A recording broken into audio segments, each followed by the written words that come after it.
We're good.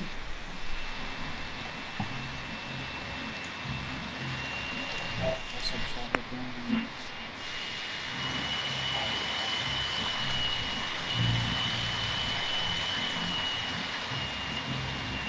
All right. So once you join the chat, just go ahead and give me what's up so I know chat's working, and we'll get rolling.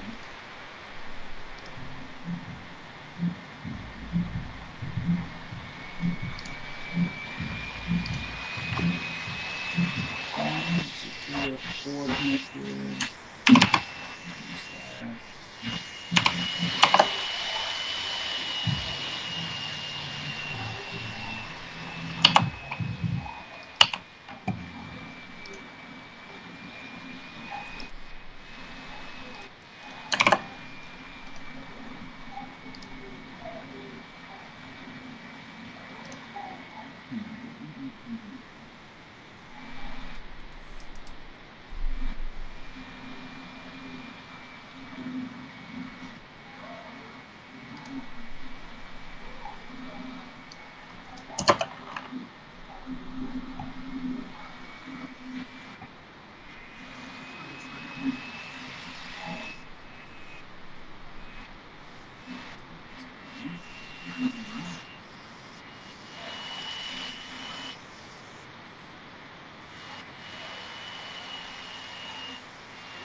Chat.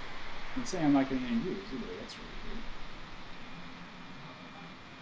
Yeah, you're good. That's me.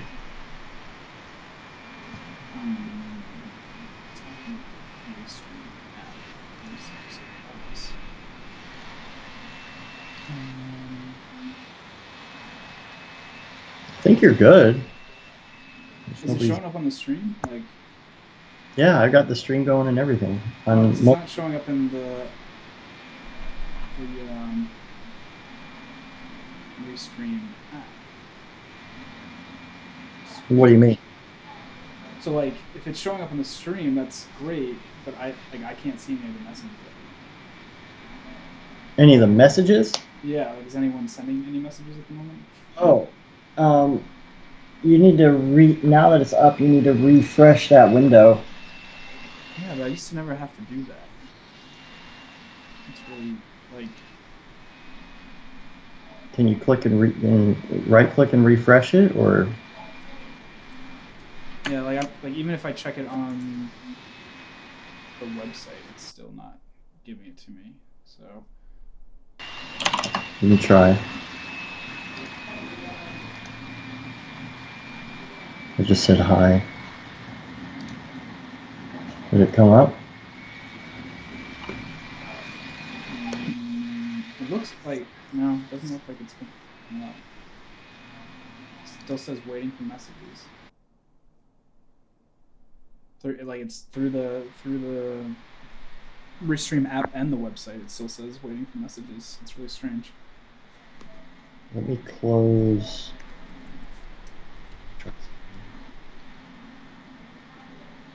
Let's back up.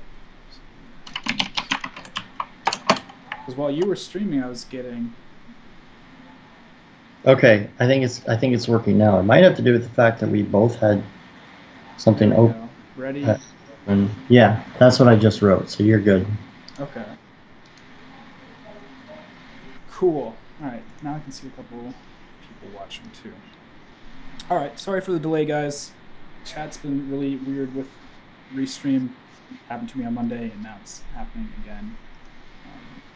It's like it's not pulling the data in immediately, which is strange. So, kind of just open forum. I wanted to go over some just basic render view and IPR settings because Mark Fancher had brought it up.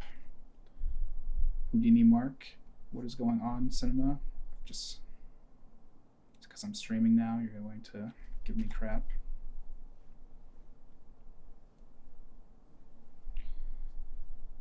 Let's try this again.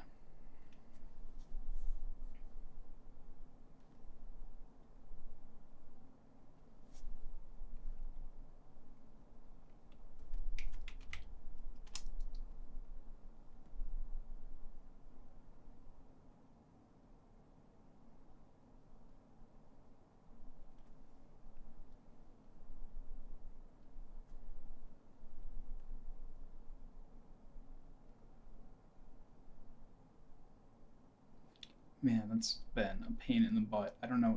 So I don't know if anyone's updated to 2.5.54 yet, but ever since I have, I keep getting this weird white screen of death that happens. It's like it doubles up on what it's opening. It's really strange.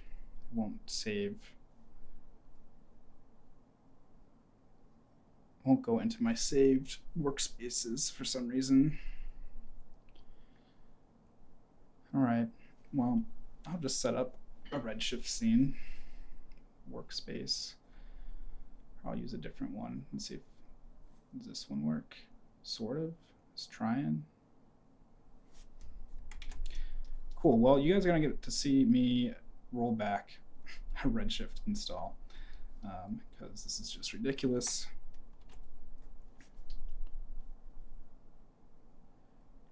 Do I not have downloads here?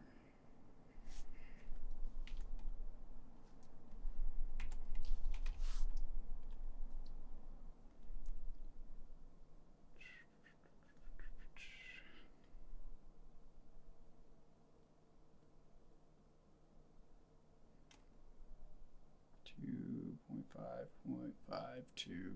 Where are you?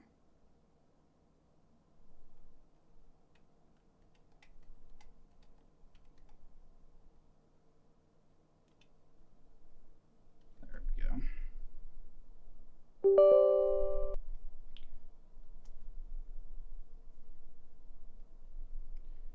Agree. Yes.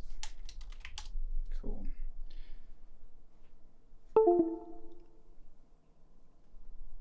Man, it is quiet in chat.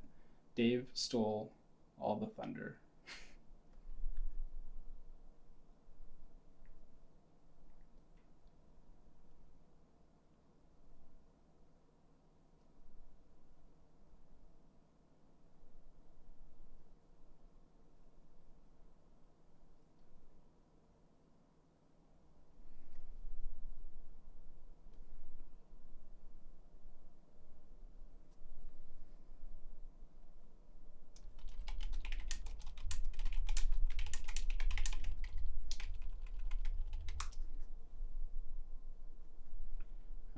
Let's see if this fixes it.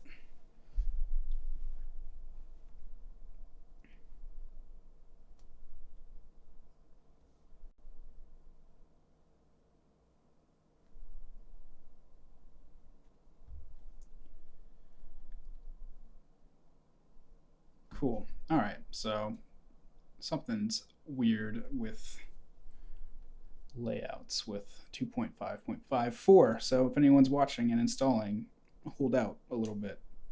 Keep with 2.5.52 still. So I was gonna go over just some like optimization settings while working, especially in the render view and IPR. Just like what some settings mean. So I'm gonna get some dome light and just a quick cube setup.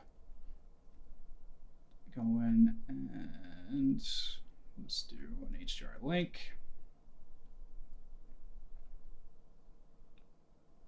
Can't wait for the next set of these to come out.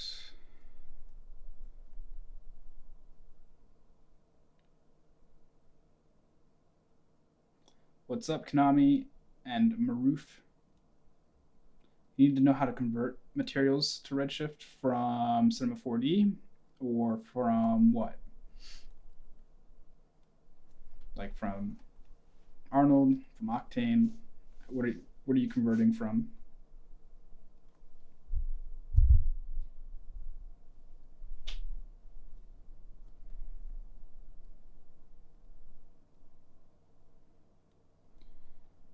Don't need that background. All right, so just really quickly, this is going to be a future tutorial. It was supposed to be out this week. I've just gotten caught up with work. So a little behind on the tutorial thing, but hopefully this weekend I can knock it out. So we've got this cube here, and we've got all these different settings here, and they kind of help you with your workflow a little bit. So first thing I was going to cover is undersampling. It's usually turned on by default now, but under your view, if you go down to IPR undersampling and 0, that means there's no undersampling. It just tries to process immediately everything that's in the scene. So if it's a really heavy scene, it can kind of lag and you might get like some chunking, kind of like that, because I'm moving around really fast. I also need to change my preferences because I think I had to change that. There we go.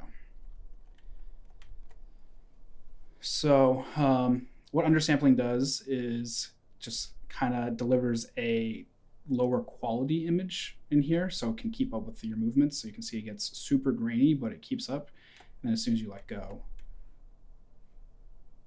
it catches up and starts rendering again. So that's kind of what the undersampling is. And then in here, fit to window, fixed scaling, fill window. So original size is going to be the original size. So if I go up to 100, it's going to try and render at the full resolution here. Nothing holding it back. You can see it's going around, taking its time. But if we go to fit window, it's going to try and fit it in here, and it renders a little bit faster because it's less area for it to work with. And then all the way down here to fixed scaling, you get to control the size and the amount of sampling in here. So if you want it to be like 100% clarity, but only 50% of the size to give it a little bit of a speed boost, you can do that here. Go down to like 25%, and you'll see it goes even faster. And you can scale this back up if you want. So now it's, say, 200. And so it keeps that low quality render going. So if I hit refresh, you'll see it's still fast because it's only rendering 25% of the actual quality of the scene. So it really allows you to speed up your workflow without having to go in and say lower your settings in here and then jump back and forth and see if you can find a happy medium. Just lower them right here. So if you want to make it really fast, you can just do like a 5% and then say go up to 500%. And it looks really terrible, but if you want to get something really fast and get some look dev done, you have a really high poly count scene or something like that, this is how you go through that. So outside of that, the rest of the evening is just open Q&A, and I guess I'll start with, so if you want to learn how to convert materials, I've got a whole series on getting started with materials. It's 3 videos long, 4 if you count there's like an advanced one. Go check those out. Beyond that, it's pretty much what you expect. So I don't have any fancy C4D shaders, I don't think. Let me see if I can find something.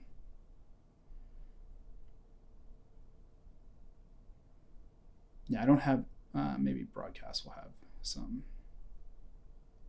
say like abstract. Okay, so let's start with this.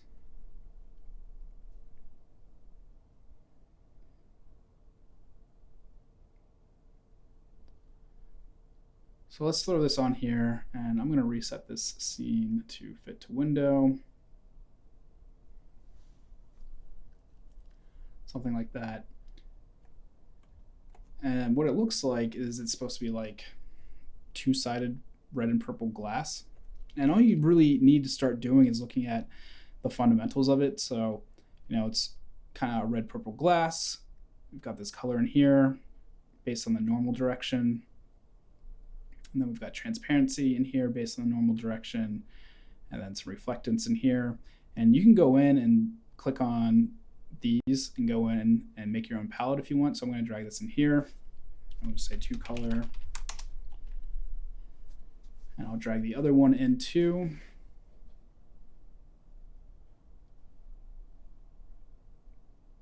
You kind of just have to start breaking it down. And so we also said in here, there's this color here.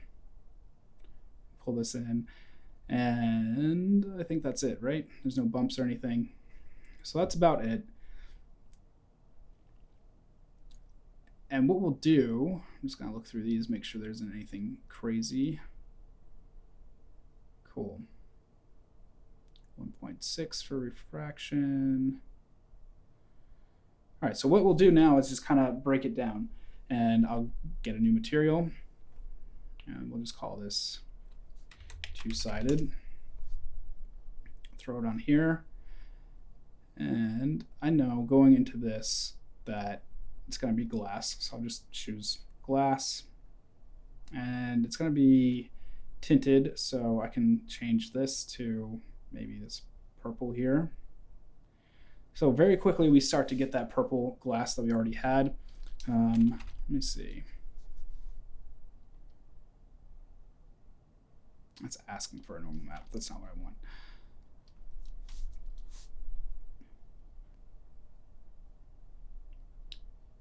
I don't know that I'm going to have anything that really bases it off normals like the other one did.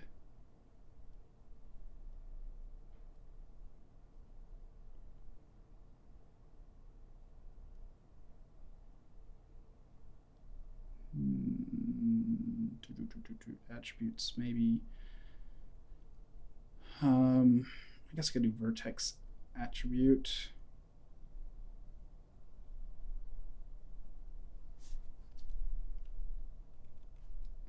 Let me see what happens if I plug this in.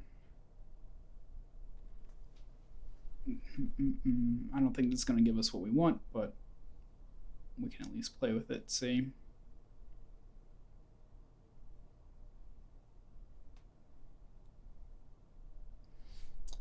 To make the material menu, you have to customize Cinema 4D. So if you go into Window, Customize, you can customize menus or customize palettes. So here's how you edit menus. And what I did was customize a palette.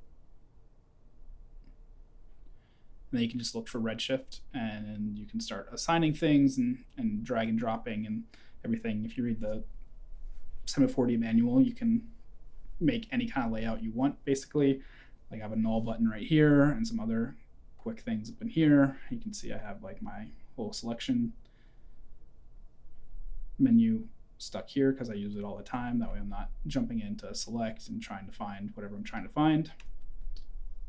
But anyway, so conversion is pretty easy. You just kind of go step by step through it. And if there's like special things based on normals and vertexes, then you just kind of have to learn how to get those attributes. All right, so Konami is, does anyone know what would cause the color from a light to tint a redshift shadow AOV pass? Like what? How do you mean tint it? Let me come in and I'll just make a quick AOV pass.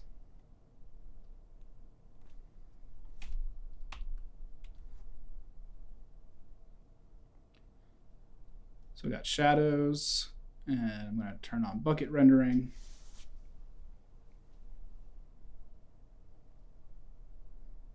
So we have a little bit of a shadow right there. Oh, I need to hit. I don't want it as a file, but it's okay.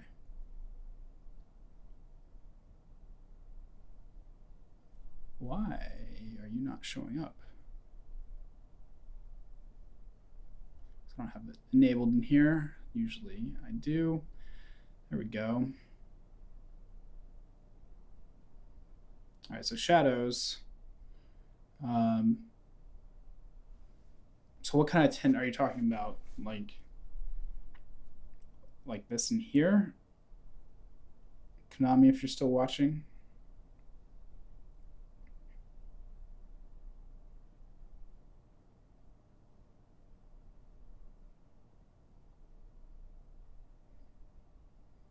Even if you bring it into,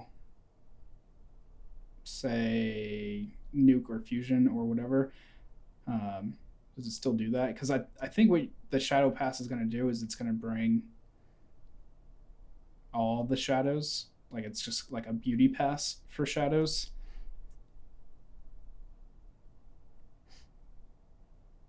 Because that's what I'm getting in my scene too. If I look at these shadows right here, you can see that there's colors built into it.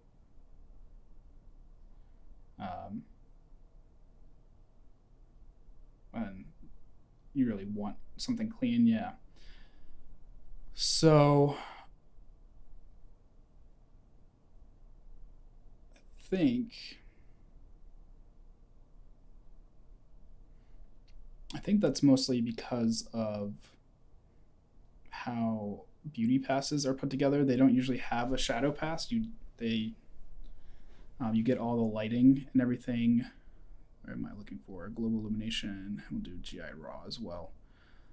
Usually get all that information from like a global illumination pass. So when you go into here, you'll see that it only lights up where it should be lit up, and then everything else falls off. If I go into raw, you can see it a little bit brighter here. So if you want to work with shadows and adjust those, you want to do a global illumination pass. And then if you want to just kind of have something to tinker with that's kind of like a beauty pass to throw over on top, then you're going to do this.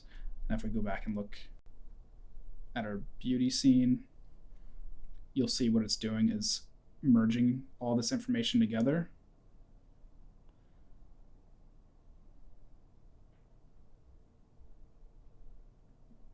While GI is actually creating that. And you can do that with, say, ambient occlusion too. So let it run again, go to ambient occlusion. I guess there isn't really, because I don't have it on the material, but so you'll see. But if you throw ambient occlusion on a material, then you'll get an ambient occlusion pass. So you get all that little fall off right in here, that little bit of ambient occlusion in there.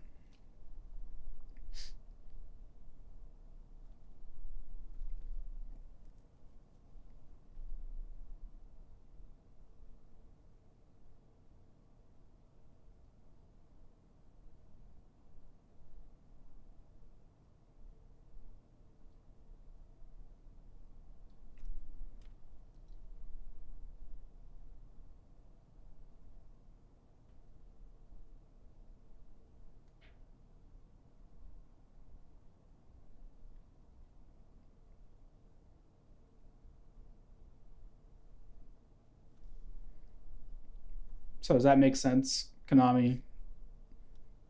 So if I were to render this out and use something like After Effects or Nuke or Fusion, that's how you'd start to edit your shadows.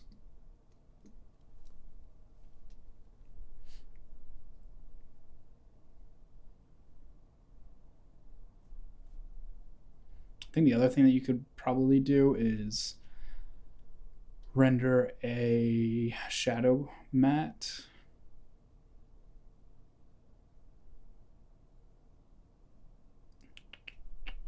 Let's see. I think the best way to do that would be to create material, throw it on this here.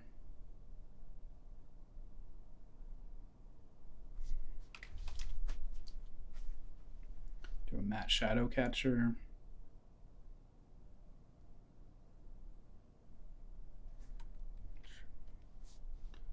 Put it there.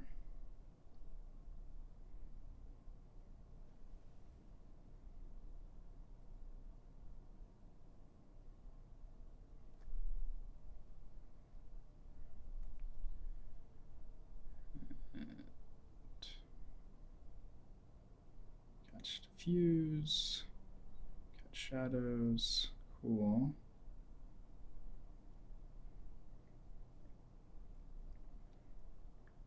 So what the matte shadow catcher is going to do is it's going to literally catch a shadow, and you could probably do like a custom AOV. So do store to color, that should work fine. Come in here, do beauty input.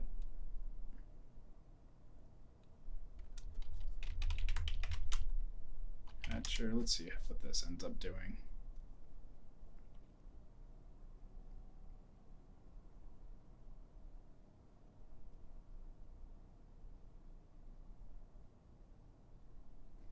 I probably have to put it into 1.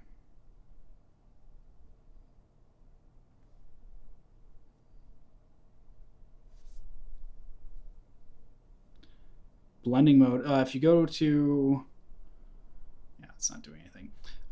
If you go to the Redshift documentation, it has a whole page on how to build a beauty pass.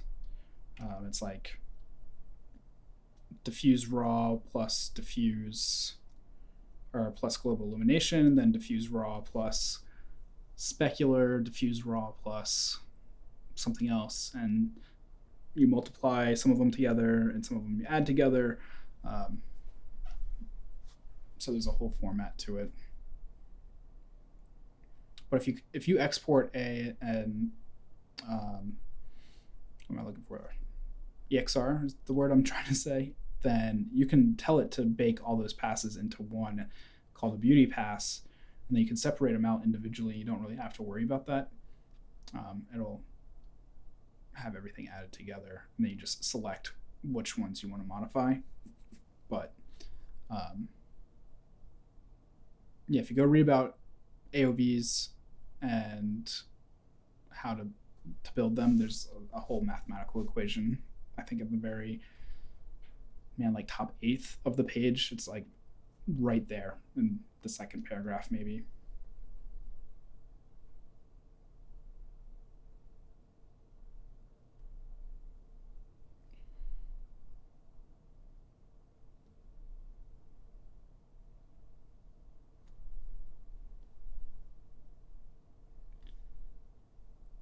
See if anyone's going here. Man, it is like super quiet. I have not had this quiet of a stream in a long time.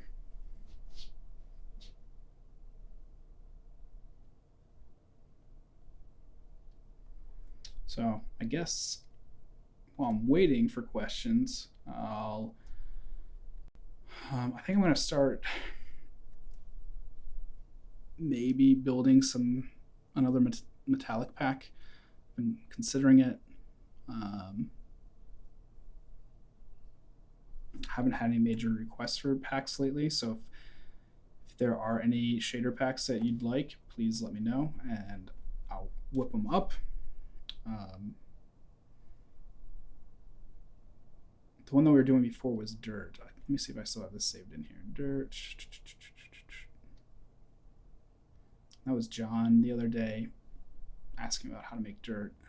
Never finished it, so it's looking pretty muddy at the moment, kind of like weird chocolate. Yeah,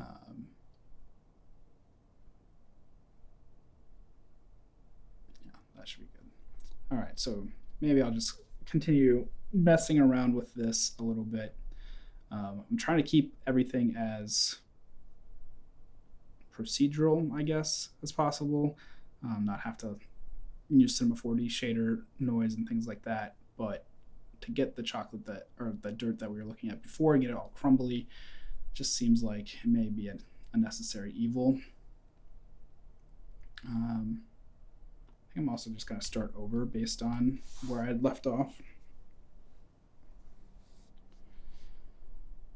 So what we really want is like this big noise overall, and then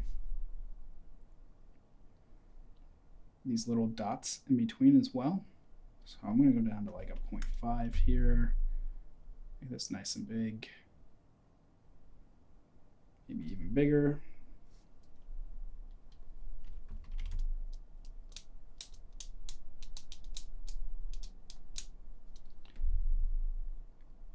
And that's probably okay. And what I'm going to do is kind of like medium-sized one in this one.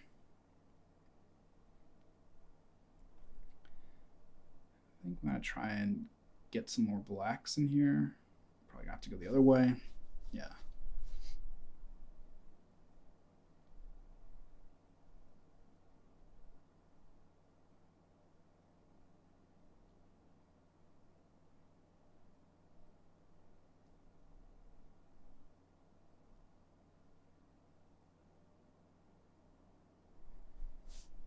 I guess something like that. Make sure I put my black back in there. Then I'll composite the two, see what we get.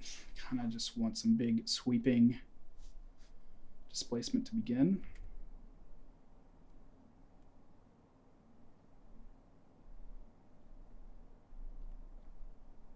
So I'm not really getting at the moment. There we go. a little bit too chunky. Maybe I'll go the other way. Puff it out.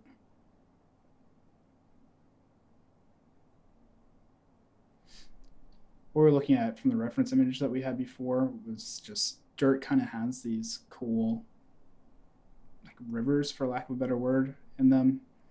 And then inside each kind of has distinct features of bigger and smaller pieces of dirt.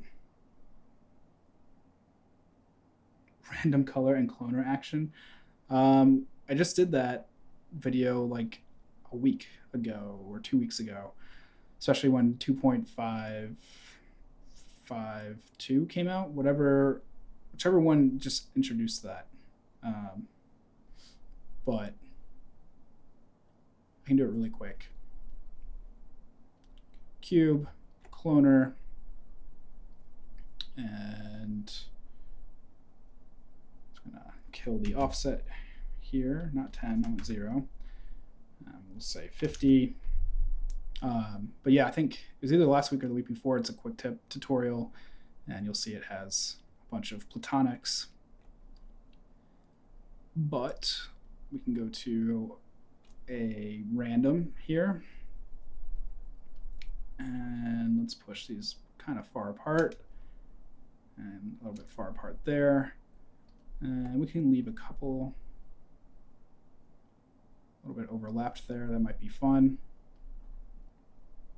Create this new material, throw it on here. So what we're going to do is go into our shader, and we'll get a color data node right here. We're going to go to Brograph and color, and we'll put it on our diffuse. Nothing's going to happen to begin with. Like, we get a little bit of changes in there, but what we really need to do is come into random, turn on color mode, and that's it. And then now with the newest update is you can even use it with instances, where before you couldn't. So right there you've got instances, and you can go crazy. So if I scale it down, still get randomization.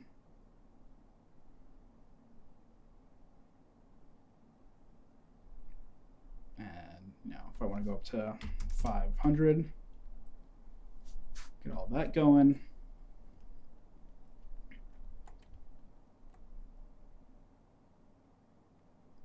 I think too, says switch. What's up, Anthony? Yeah, I think pretty certain if we use a switch and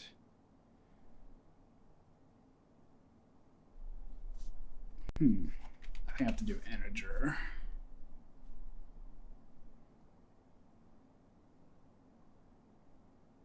Yeah, it won't let me do it as I thought. I was thinking you could control it a little bit more, but the problem is the color data won't go into this to be used as a selector, so that kind of puts a damper on things.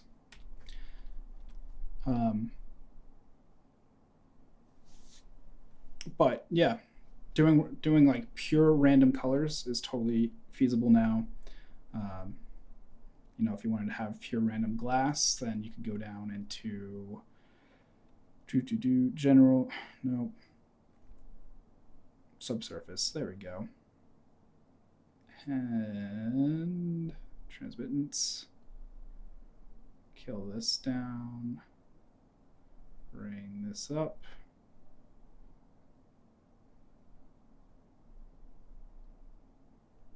I think I might need a light source.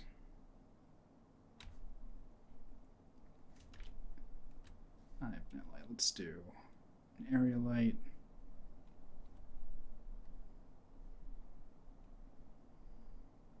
There we go. So now I've got some glass. It's completely randomized.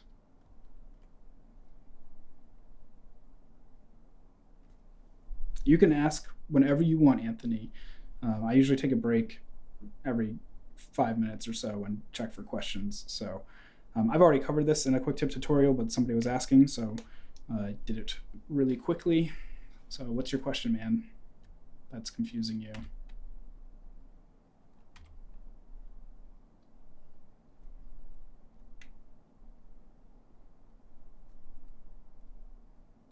What's up, Serge?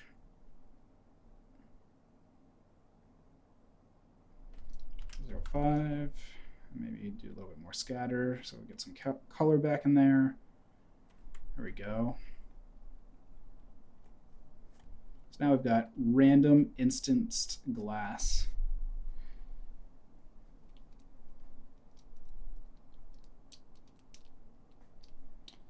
Yeah, the multicolor shader doesn't work for Redshift. I know Octane can use it, and I think Arnold can use it, but Redshift currently can't. I think that's coming. At least that's what I've read in the forums and the MDA Slack. What's up, Luke? I see you joined on Periscope. Then thanks for hanging out with us.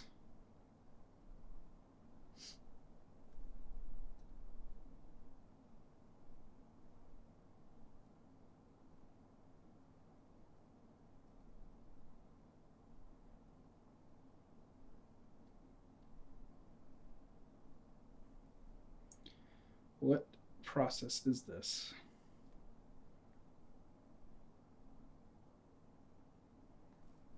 Volume rendering, but do you know?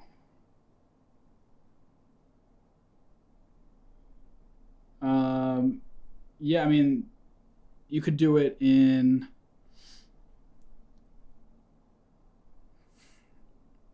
I guess the best way to do it would probably be to do it in X particles if you want to stay inside.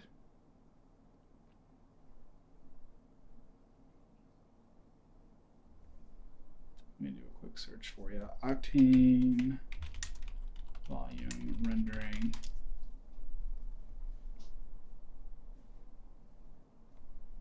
Yeah, so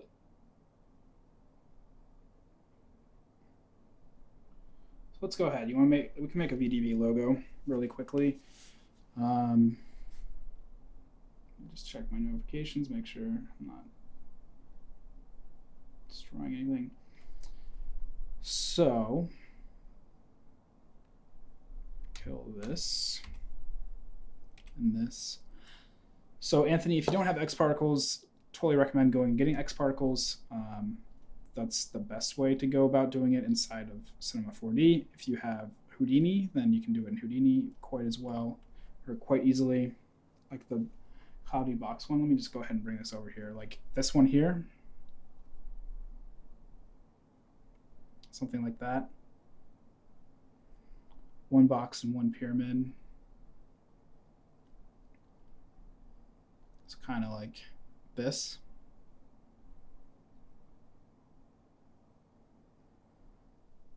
As of right now,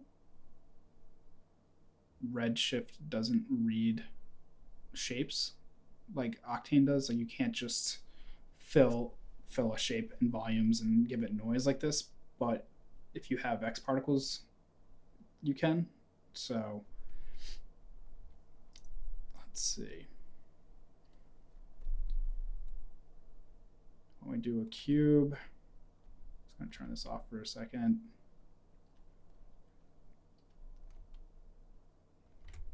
So this one here, okay. And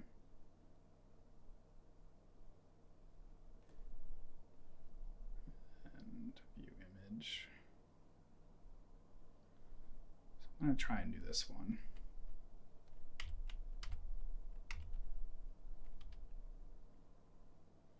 Something like that.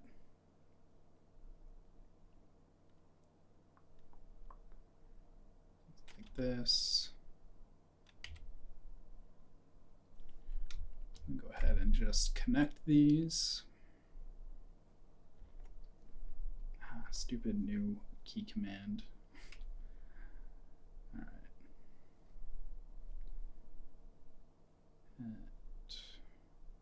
At lowest.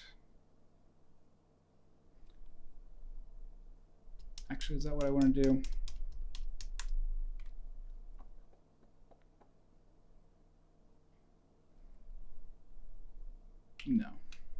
I didn't mean to. I guess I should have bolded it.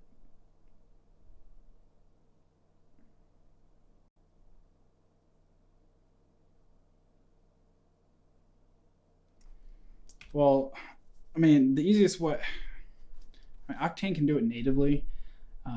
So like, I don't have any of my tools up, but if you throw, well, it can kind of do it natively. If you throw in a Octane volume, you can tell it to just render out shapes as volumes.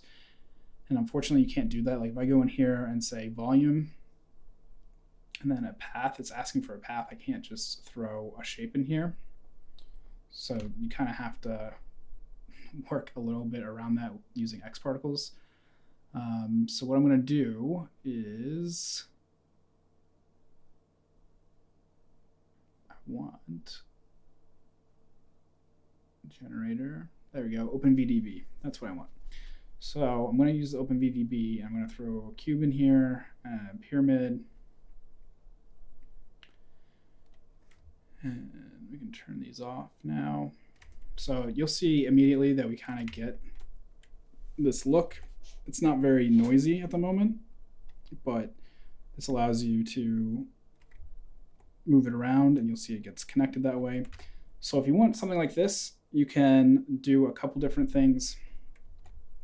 And like this is kind of hokey, like a hokey way of doing it, because you can do a lot more with Houdini, and or you can do a lot more filling this as a volume with other methods, but this is just like a fast way to get through it.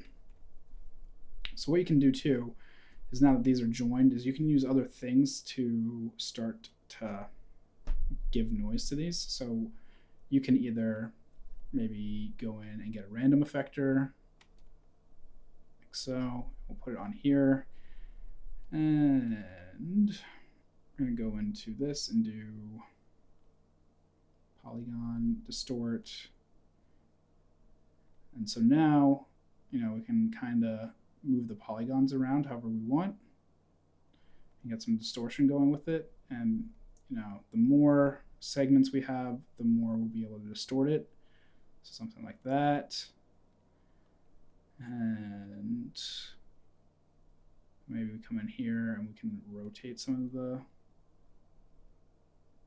polygons a little bit. Kind of liked where it was going before. So, like that. So you can do this to the cube as well. Give it a second to catch up. Oh, you know what? The cube may not have enough segments. I think it's just the base cube, right? Yeah. So we'll do 10 by 10 by 10. So you get something crazy like that. It's looking pretty fun.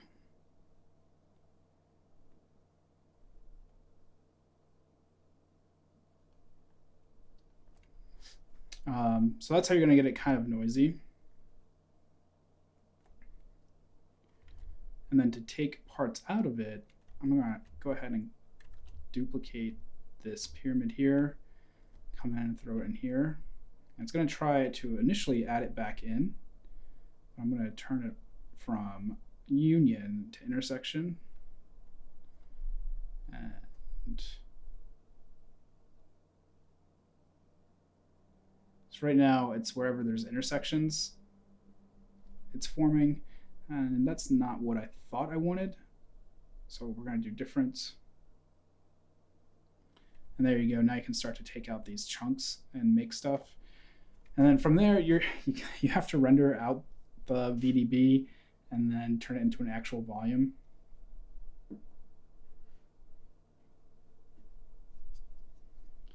Yeah, I really hope Redshift adds support for it too. Like,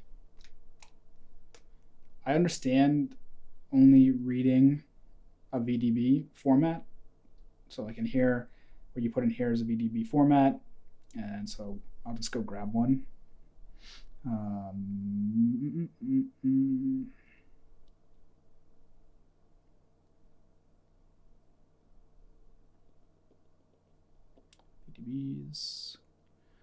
megapack. Let's do this one. All right, so throw that in there, and it's extremely fast at handling already baked out VDBs. So what I'm going to do is I'm going to make this like 20 by 20 by 20. Just make that on the mesher, aren't I? Want the volume. There we go. 20 by 20 by 20. Come over here, and I'm going to do this preview, or not bounding box of points. And maybe we'll do 100 points to display. So you can get an idea of what's happening there. And make a volume. Throw it on here. I'm pretty certain it's density. So yeah, what we're going to do in the volume channel here for scatter is put in density. Let's go ahead and hit play on that. And so these area, I'll kill this infinite light. So these area lights, you have to go in under volume and just add some contribution so it knows. I'm going to turn this up a good bit. And just like that, and you can see it's really fast at handling VDBs. Make sure I'm selected on the volume so I'm not zooming all through space. There we go. So just like that, it starts to render them. And then even if I hit bucket rendering, it handles them super, super fast. And you can go into your volume and dictate how much scatter there is and things like that. So if I turn this off, maybe you want less scatter, or maybe you want more scatter. So it's a little bit smokier, but tighten it up. So maybe there's some fall offs. Stop that. There we go. Come on, slider. There we go. So you get some like wispy fall offs in there.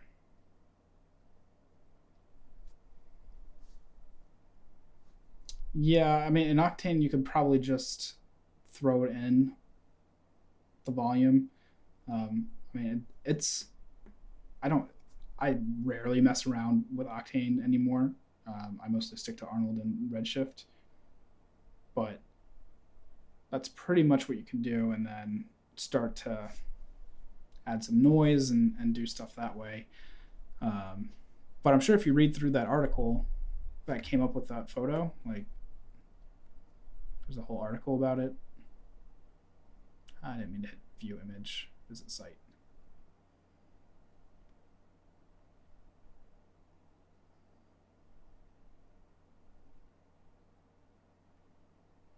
So he talks about it. Let's see, what does he say? Oh, so maybe you might have to follow the same thing. So it says right here that he's doing an open VDB.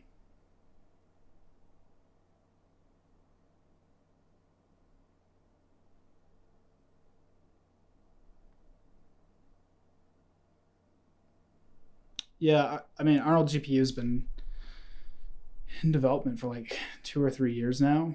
Hopefully it will be out this year. I was really led to believe it was going to be out last like April or May. So that's kind of when I started to make the switch. Maybe it was even like March.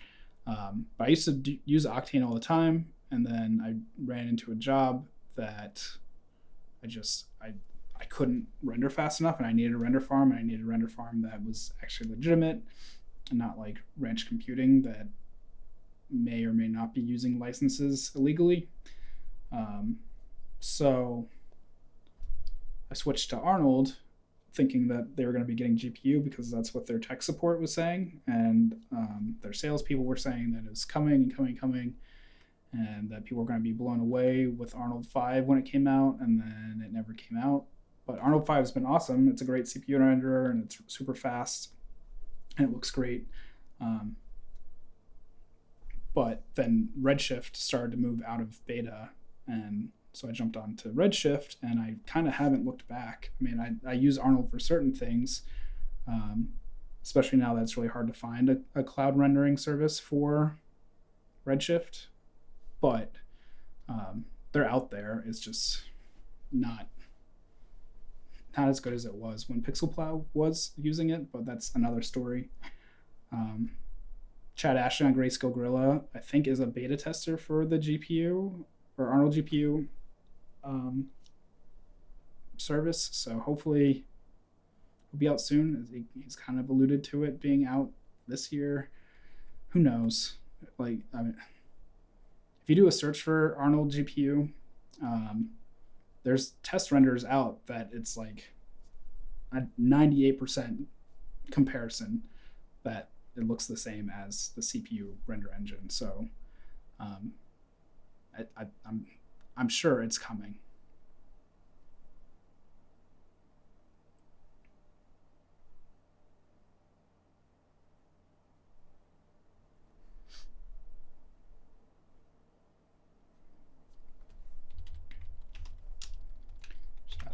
Giggles.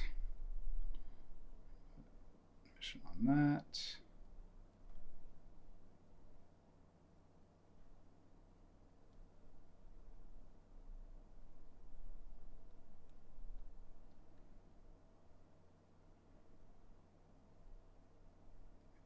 The one thing I have to do is set this to black.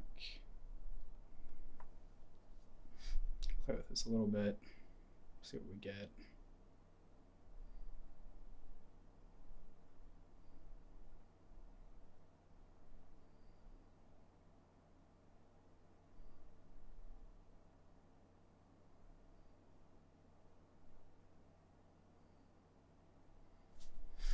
This particular VDB is not meant for this. I'm just kind of playing around.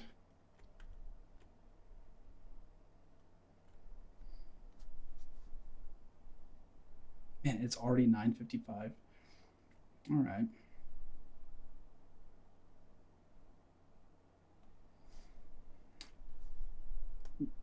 Yeah, I mean, the custom AOVs are definitely really nice. I thought I was going to be using them a lot more than I do.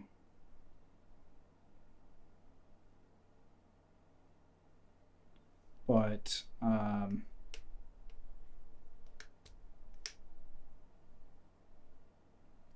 yeah, it's really nice to have. I think the whole AOV manager now is really great.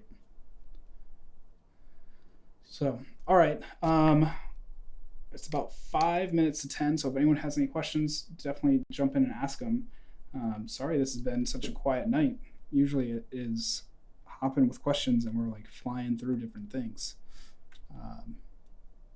But also, this is my second stream this week, and there were a ton of people on Monday, so maybe that's just what it is.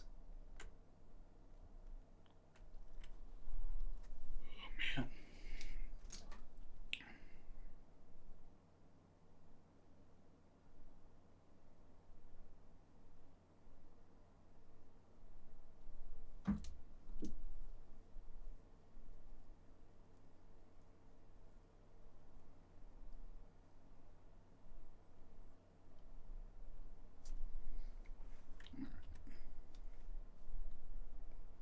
Don't want to quit. I just want to. There we go.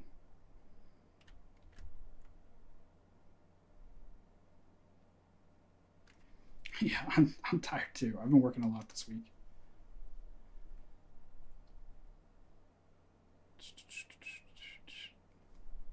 This is last one. Cool.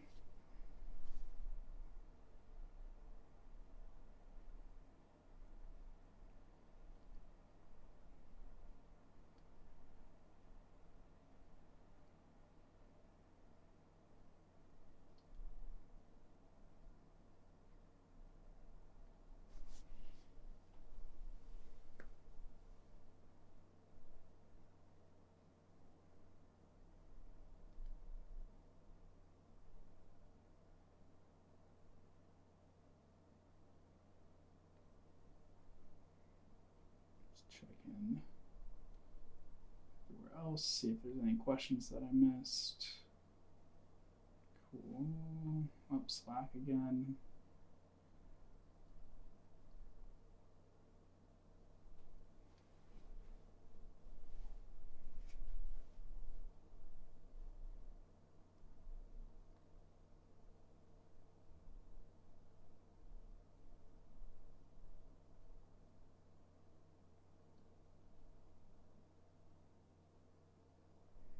Cool.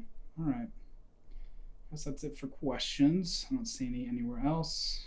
Just going through. So, as usual, thanks for hanging out tonight.